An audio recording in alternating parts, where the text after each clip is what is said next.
Yo, what's going on? Mike from Mike Talk Sports. So UFC 285 is right around the corner, and Jon Jones is not only making his UFC debut at heavyweight, but he's also making his UFC return after taking a 3-year hiatus from the sport. Let me tell you guys not only why Ciryl Gane will beat Jon Jones in this main event, but I think Ciryl Gane is going to make Jon Jones reconsider his entire move up to heavyweight.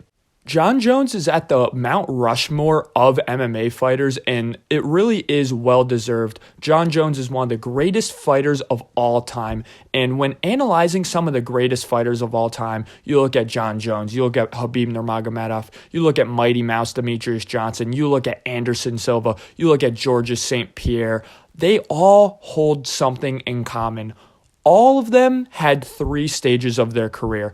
They, 1, beat all of the old guards. So basically, they took all of the old fighters, the old GOATs, the old greatest of all time, the old just kings of those divisions, and they beat them all. That's what made them great fighters. What made GSP a great fighter is that he beat Matt Hughes, right? What made Demetrius Johnson such a great fighter is he was the first fighter and he beat the old guard. That's what made Khabib Nurmagomedov and Jon Jones great as well. So Jon Jones beat all the old great fighters, right? He beat Rampage Jackson. He beat Wanderlei Silva. He beat those old great fighters. What makes a fighter from a great fighter to an all-time great is that they beat the old fighters and the current fighters. So you look at guys like Anderson Silva, GSP, Jon Jones, they beat the current fighters. Now, the difference now between a GSP and a Khabib Nurmagomedov and an Anderson Silva, for example, is they retired before they can face the new fighters.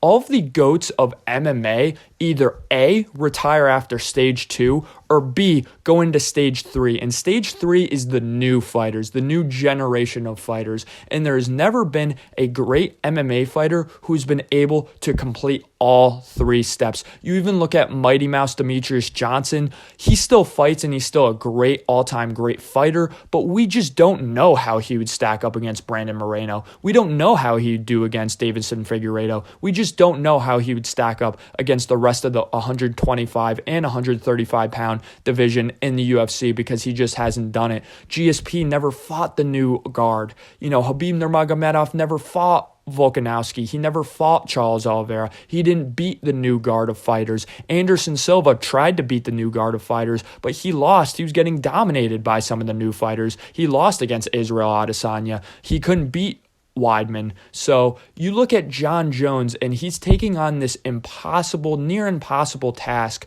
of beating the new guard of fighters. Let me tell you guys how Jon Jones did against the old guard and how he did against the current guard of fighters in MMA. And I think this is going to give us a phenomenal idea of how he's going to do against Ciryl Gane, who really is the new generation of heavyweights and the new generations of fighters in general.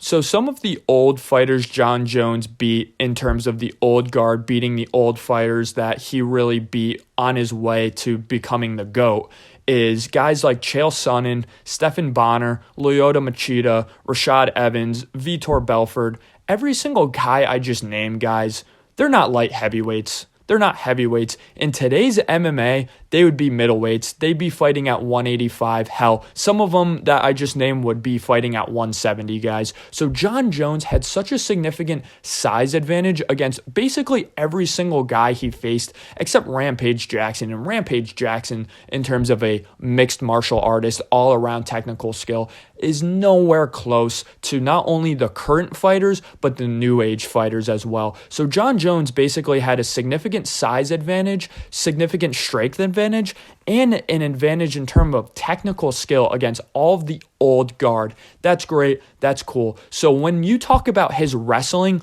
pre-2016, so I look at that 2016 mark at when he started facing the current generations of fighters. Pre-2016, he kind of fought that old guard, the old style of fighters. So his takedown accuracy pre-2016 is 52%. So before 2016, he was landing his takedowns at a 52% clip. Extremely good. That means he's one of the best wrestlers in MMA history. He was dominating guys with his wrestling. Post 2016, Jon Jones's accuracy on his takedowns went from 52% to 29%, guys. 29%. That's a completely different fighter. If you're only landing takedowns at a 29% accuracy clip, you're not really winning fights with your wrestling. You need to win fights with your stand-up, with your striking, and then mix up the grappling if you're not prolific and proficient at grappling like Jon Jones has not proven to be post 2016. So you look at his Dominick Reyes fight, guys. He was 2 for 9 on takedowns in his last fight. It's one of the most he's ever shot takedowns in a fight, and he could barely land them. Again, only landing 2 out of 9 takedowns. And in those 2 out of 9 takedowns, in those 2 takedowns, he couldn't even hold Dominick Reyes down. Do you really think that Ciryl Gane, a more athletic, a stronger, a bigger, a younger fighter with more time to develop than Dominick Reyes, you don't think he could stuff some Jon Jones takedowns early on in the fight? I strongly believe Ciryl Gane will be able to prepare his takedown defense well enough to be able to have a Dominick Reyes level of counter grappling, something that I think people are missing out of the Ciryl Gane versus Francis Ngannou fight. Not only was Ciryl Gane not really training for wrestling in this fight, but he kind of had that Charles Oliveira mindset of, I'm going to invite the fight to the ground, because if I invite the fight to the ground, I'm better at jiu-jitsu than this guy, so it doesn't even matter. This is a horrible mindset to have, and this is a mindset that I think Ciryl Gane has corrected from his Francis Ngannou fight to the Jon Jones fight. Another aspect of this Francis Ngannou Ciryl Gane fight is the way that Ciryl Gane got taken down, right? He threw a really hard high kick and he got dumped on his back. That was one of the takedowns. So not a traditional takedown. Another one was Ciryl Gane in the 5th round actually just started the grappling exchanges with Francis Ngannou. He took Francis Ngannou down, and then Francis Ngannou reversed position. So Francis Ngannou did not ragdoll Ciryl Gane in the wrestling department. It never happened. Francis Ngannou is a significantly stronger guy than Jon Jones, and even then, he wasn't all that successful in his grappling. All he was able to do is dump him after a bad high kick and then reverse submission or reverse position from a submission. So it's not like Jon Jones is going to be able to just repeatedly take down Ciryl Gane. Not only has he not done that in his last couple fights, but even Ciryl Gane, he's never even really been repeatedly taken down in his career. So looking at another Jon Jones fight, such as Anthony Smith, he was 3 for 8 on takedowns against Anthony Smith. Guys, that sucks. Anthony Smith sucks, and he could barely take Anthony Smith down. He was 1 for 5 on takedowns versus Alexander Gustafsson in his last Alexander Gustafsson fight, and Alexander Gustafsson versus Jon Jones 2. So Jon Jones, guys, another thing I want to touch on, his fights, his wins have aged like milk. You look at guys like Max Holloway, for example, Jose Aldo, for example. When they beat guys, not only do those wins age very well, but the guys they beat after, they have good fights because they're actually good fighters. When you look at Jon Jones, Dominick Reyes sucks. Anthony Smith sucks. Thiago Santos is not that good. Gustafsson sucks. Like, all of his fights, no offense. And when I'm saying sucks, I'm not saying they sucked at the time when they fought Jon Jones. I'm saying in hindsight, these guys are getting smoked by the new fighters, and that's my entire point. Jon Jones has never fought a new fighter. He's fought in some current fighters, and those current fighters, such as Anthony Smith, such as Dominick Reyes, they're getting killed by these new aged fighters. Even a guy like Anthony Smith fought an older fighter like Teixeira, and Teixeira absolutely ragdolled Anthony Smith. Again, Jon Jones's last 3 fights went all the distance. They all went 25 minutes. So if Anthony Smith is able to survive 25 minutes with Jon Jones, not only is Ciryl Gane in really no danger of getting head kick KO'd, he's not really endangered of getting KO'd unless it's in ground and pound, but I also think Ciryl Gane's submission defense and grappling defense is going to be good enough to survive. So if Jon Jones really isn't able to wrestle Ciryl Gane enough to consistently control him round in and round out, which I don't anticipate happening, then this fight is going to end up on the feet. It's going to play out on the feet. And on the feet, guys, Ciryl Gane is just a better striker than Jon Jones. He has considerably better power. He has really fluid movement for the heavyweight division. His movement is just absolutely phenomenal. He's so agile on his feet. He's so prolific at switching stances. He's great at giving you really nice orthodox looks, and then he'll switch to southpaw.